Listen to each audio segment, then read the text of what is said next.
புல்லுள்ள இடத்தில் மேய்ச்சல் தந்தார், அமர்ந்த தண்ணீர் அண்டை கொண்டு விட்டார், குறைவில்லாத வாழ்வை வாழ செய்தார்.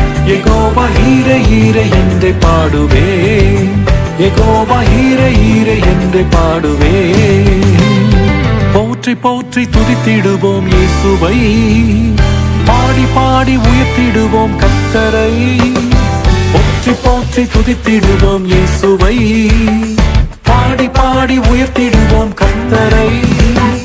ஆனந்தமாய் அவரை நாடி அல்லேலூயா பாட்டு பாடி ஆராதனை செய்